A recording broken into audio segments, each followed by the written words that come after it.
Two Dangerous Storms. Read to you by Carol Brigham. On September 24, Tropical Storm Helene formed in the Gulf of Mexico. It crossed the Gulf of Mexico and got stronger. Weather forecasters predicted Hurricane Helene would hit land in Florida. They said it would be a very dangerous storm.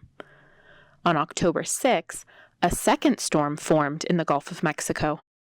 Hurricane Milton got very big very fast. It went from a tropical storm to a Category 5 hurricane in less than 48 hours. The people of Florida prepared for another dangerous storm in less than 2 weeks. Hurricane Helene. Before Helene hit, Florida schools, businesses, zoos, and theme parks in the storm's path closed. The local airports closed. Government officials ordered all visitors in the storm's path to evacuate. They also told people living in the storm's path to leave. On September 26, Helene made landfall in Florida as a Category 4 hurricane. Its winds were 140 miles per hour. The winds knocked over trees and power lines. Storm surge and rain flooded streets and buildings.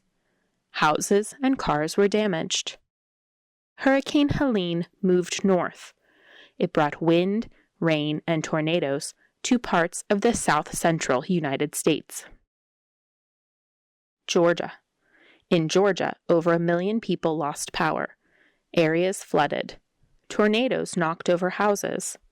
Helene damaged 107 chicken farms. North Carolina. Before Helene, parts of North Carolina had a lot of rain. The water in the rivers was already high. The rain from Helene caused terrible flooding. More than 200 people had to be rescued from the floods. Over 400 roads were closed across the state. A part of Interstate 40 between the North Carolina and Tennessee border was washed away. Cell phones and the internet in some areas did not work. People could not reach their families. First responders are still looking for missing people. South Carolina. Helene brought 20 tornadoes to South Carolina. The tornadoes knocked down trees and power lines. Over 1.3 million people lost power. South Carolina had the largest number of people without power during the storm. Other damage. People in Tennessee, Virginia, West Virginia, Illinois, Kentucky, Indiana, and Ohio lost power. Helene's high winds blew trees down in these areas. Rivers in these states also flooded. Governors and officials say the damage from Helene may cost more than $47 billion to fix. Hurricane Milton. Milton moved faster than Helene. The hurricane path showed it making landfall on the west coast of Florida and traveling across Florida to the Atlantic Ocean. Governor DeSantis declared a state of emergency in Florida. Cleanup teams worked hard to remove debris after Helene. Officials said Milton's strong winds would pick up the garbage and throw it into houses and cars. People put covers on their windows. They got their homes ready for another storm. The governor, mayors, and other officials asked people to leave. They gave mandatory orders for 7.2 million people to evacuate. Some people went to shelters in their communities. Some people went to other states. Schools closed. Airports canceled flights. Theme parks and businesses closed. On October 9, Hurricane Milton made landfall as a Category 3 hurricane. It hit 70 miles south of Tampa in Siesta Key. It had wind speeds of over 100 miles per hour. Milton moved east across the state and then out into the Atlantic Ocean. The damage. A band of tornadoes was at the front of the storm. These tornadoes destroyed around 125 houses. They knocked down trees and power lines.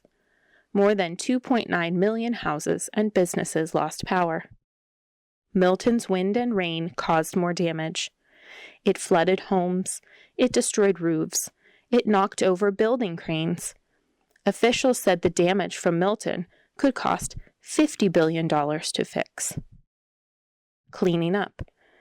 Rescue crews, the National Guard, the Red Cross, and other organizations are helping clean up after Helene and Milton.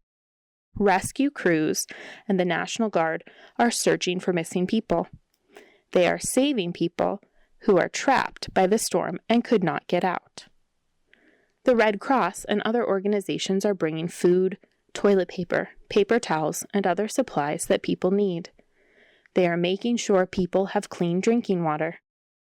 The Federal Emergency Management Agency, FEMA, brought in workers to help the area recover. FEMA brought in a medical team and search and rescue teams. FEMA workers set up places for people to get resources. The cleanup will not be easy. It will take weeks and months to get debris cleaned up and roads cleared. It may take years to rebuild communities. Some people will choose to rebuild, and others will move on to new places. For ways that you can help, visit www.redcross.org or www.nvoad.org. For more information about Easy English News and to subscribe to our digital version or our paper copies, visit our website, easyenglishnews.com.